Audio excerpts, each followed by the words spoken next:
چیزیں ہیں، اگر ہم نے اس کو درست کر لیا تو ہمیں اللہ کی رضا حاصل ہو جائے گی۔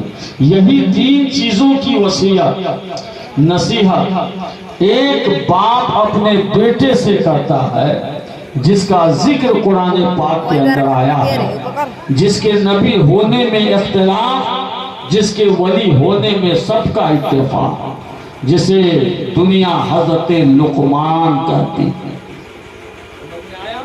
وہ اپنے بیٹے کو انہی 3 چیزوں کی نصیحت کرتے ہیں۔ ایک نبی، ایک ولی، نبی ہونے میں اختلاف ہے علماء کا، لیکن ولی ہونے میں کسی کا اختلاف نہیں۔ اپنے بیٹے کو نصیحت کرتے ہیں، فرماتے ہیں پہلی چیز کیا میں نے کہا؟ عقیدہ درست ہو۔ فرماتے ہیں اے میرے بیٹے، وَإِذْ قَالَ لُقْمَانُ لِابْنِهِ وَهُوَ يَعِظُهُ يَا بُنَيَّ لَا تُشْرِكْ بِاللَّهِ۔ حضرت لقمان اپنے بیٹے سے کہتے ہیں میرے بیٹے اللہ کو ایک جان اور اس کا شریک کسی کو مت ٹھہراؤ۔ اے بیٹا ایک منٹ رک جاؤ، تم 5 منٹ رکو، ہم اپنی گفتگو ختم کرتے ہیں نا، بالٹی بھر بھر کے لوگوں کو چائے پلا۔ ایک تو محفل ویسے ہی ہے، لگتا ہے کہ ہم کچھ دوسری زبان میں آپ سے گفتگو کر رہے ہیں۔ تو اپنے بیٹے کو نصیحت کرتے ہیں میرے بیٹے اللہ کو ایک جان، اس کا شریک کسی کو مت ٹھہراؤ، چاہے اس کی ذات میں، اس کی صفات میں، اس کا شریک مت ٹھہراؤ۔ اس کا تعلق عقیدے سے۔ پھر باپ بیٹے میں کچھ گفتگو ہوتی ہے، فرماتے ہیں یا بنی انہا ان تک مثقال حبۃ من خردل فتکن فی صخرۃ او فی السماوات او فی الارض یأتی بها اللہ ان اللہ لطیف خبیر۔ حضرت لقمان اپنے بیٹے سے کہتے بیٹے جب تم نے اللہ کو ایک مان لیا تو اب اللہ کی قدرت کو بھی ماننا پڑے گا، اللہ کی قدرت کو بھی مانو۔ فرماتے یا بنیا اے میرے بیٹے، ایک معمولی سا ذرہ چاہے وہ دنیا کے کسی کونے میں ہو، آسمان کی بلندی پہ ہو یا زمین کی پستی میں ہو یا سمندر کی تہ میں ہو، اللہ اتنا بڑا قادر ہے کہ قیامت کے دن اس کو بھی اپنے پاس بلا لے۔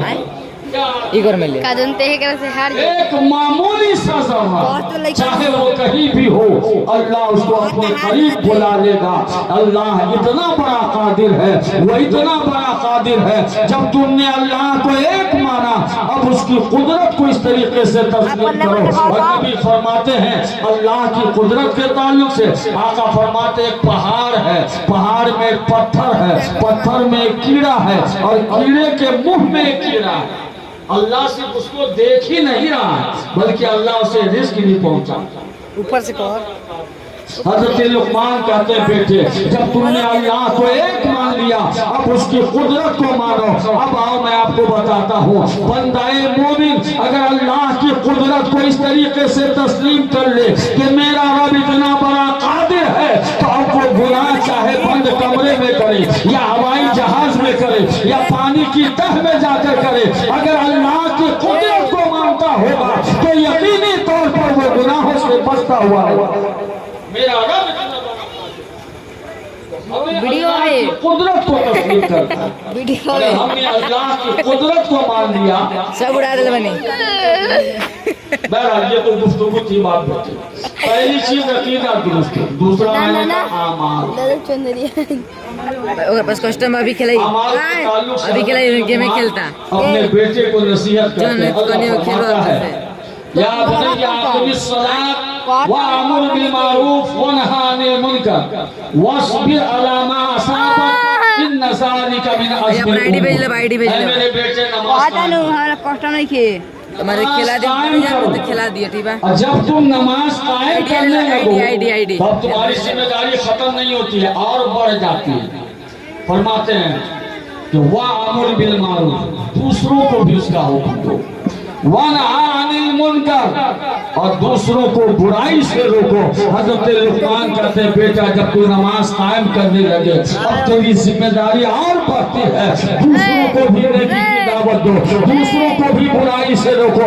لیکن میرے لفظ اگر سنو جب تک تم خود نماز پڑھ رہے ہو، زمانے کو کوئی تکلیف نہیں ہوگی, زمانے کو کوئی اختلاف نہیں ہوگا, لیکن جب دوسروں کو تم نیکی کی دعوت دو گے, برائی سے روکو گے, اب زمانہ تیری مخالفت کرے گا, زمانہ تیری دشمنی پہ اتر آئے گا. ہمارے اور آپ کے آقا جناب احمد مصطفیٰ محمد مصطفیٰ صلی اللہ تعالی علیہ وسلم اعلان نبوت سے قبل آپ کئی روز کا کھانا ساتھ لے کر جاتے, غار حرا میں اللہ کی عبادت کرتے تھے. جو عبادت کا طریقہ تھا, جو دستور تھا, اس انداز سے اللہ کی عبادت کر رہے ہوتے. زمانہ تعریف کر رہا ہے, کوئی آپ کو صادق کہہ رہا ہے, کوئی آپ کو امین کہہ رہا ہے, لیکن جیسے ہی میرے مصطفیٰ نے کہا ہے یا ایھا الناس قولوا لا الہ الا اللہ تفلحوا, اے لوگوں لا الہ الا اللہ پڑھ لو کامیاب ہو جاؤ گے, اے لوگوں تم کلمہ طیبہ پڑھ لو کامیاب ہو جاؤ گے. جب تک مصطفیٰ جان رحمت خود نمازیں پڑھ رہے ہیں, زمانہ تعریف کر رہا ہے, کسی کو کوئی تکلیف نہیں ہو رہی ہے, لیکن جیسے ہی میرے مصطفیٰ نے دوسروں کو نیکی کی دعوت دیا ہے, جو لوگ امین کہہ رہے تھے, جو لوگ گالی دے رہے ہیں, جو لوگ صادق کہہ رہے تھے, وہی بس زبانی کر رہے ہیں. لیکن حضرت لقمان فرماتے ہیں میرے بیٹے یہ کام بہت اہم کام ہے, تکلیفیں ہوں گی, پریشانیاں ہوں گی, لیکن واصبر علی ما اصابک ان ذلک من عزم الامور, آنے والے سارے کاموں پہ, آنے والی ساری پریشانیوں پہ تمہیں صبر کرنا ہے, اس لیے کہ یہ کام بہت اہم کام ہے. ہم یہی نہیں کرتے. مان لیا جائے کہ ہم نماز پڑھتے ہیں, چلاؤ نے ہم اللہ کی عبادت کرتے ہیں, لیکن ہمارے گھر میں عورتیں نماز نہیں پڑھتی, ہم اس کو نیکی کی دعوت نہیں دیتے. ہمارا بیٹا وہ سارا جمعے کے دن بھی ڈنڈی مار دیتا, وہ جمعہ کی نماز تک نہیں پڑھتا. وَأَمُرْ بِالْمَعْرُوفِ وَانْهَىٰ عَنِ الْمُنکَرِ, خود نماز پڑھو دوسروں کو دعوت دو, خود برائی سے روکو دوسروں کو برائی سے روکو. تو یہ رہی اعمال کی بات. دو چیزیں ہو گئی. اب اگر ہمارا عقیدہ درست ہو گیا, ہمارے اعمال ہے, بھائی چارہ وہ ختم ہو رہا. آپ دیکھ رہے ہوں گے ہر گھر میں باپ بیٹے میں اختلاف, بھائی بھائی میں اختلاف, پڑوسی پڑوسی میں اختلاف. ہمارے آپس میں اخلاق بہتر نہیں رہا, آپسی اخلاق ہمارا بہتر نہیں. لیکن اگر ہمارا رب ہم سے راضی ہو, ہم یہ چاہتے ہو, تو ہمیں اپنے اخلاق کو درست کرنا پڑے. تو اخلاق کے تعلق سے اللہ فرماتا ہے وَاقْصِدْ فِي مَشْيِكَ, نہیں وَلَا تُصَعِّرْ خَدَّكَ لِلنَّاسِ وَلَا تَمْشِ فِي الْأَرْضِ مَرْحًا. جب اللہ تمہیں بلندی دے, اللہ تمہیں مال و دولت دے, تو تم اپنے گالوں کو مت بھولا, یہ مت کہو کہ ہم بھی کچھ ہیں. وَلَا تُصَعِّرْ خَدَّكَ لِلنَّاسِ, اپنے گالوں کو مت بھولا, اور وَلَا تَمْشِ فِي الْأَرْضِ مَرْحًا, زمین پہ اکڑ کے مت چلو. واہ قرآن, آپ کی پوری زندگی قرآن کے اندر موجود ہے. آپ کیسے کھائیں قرآن سے پوچھو, کیسے چلے قرآن سے پوچھو, لیکن کبھی پڑھ کر تو دیکھے. اللہ فرماتا ہے جب تمہیں پروردگار عزت دے, شہرت دے اور دولت و سلطنت دے, اپنے گالوں کو مت بھلاؤ, زمین پہ اکڑ کے مت چلو, اس لیے کہ تمہارے اکڑ کے چلنے سے نہ ہی تیرا سر آسمان کی بلندی تک پہنچ سکتا ہے, نہ ہی تو دھرتی کے کلیجے کو چیز سکتا ہے. پھر یہ اکڑ کے چلنا کیسا, مچل کے چلنا کیسا, تو کیسے چلیں, ہم کیسے بولیں. اللہ فرماتا وَاقْصِدْ فِي مَشْيِكَ وَاغْضُضْ مِنْ صَوْتِكَ.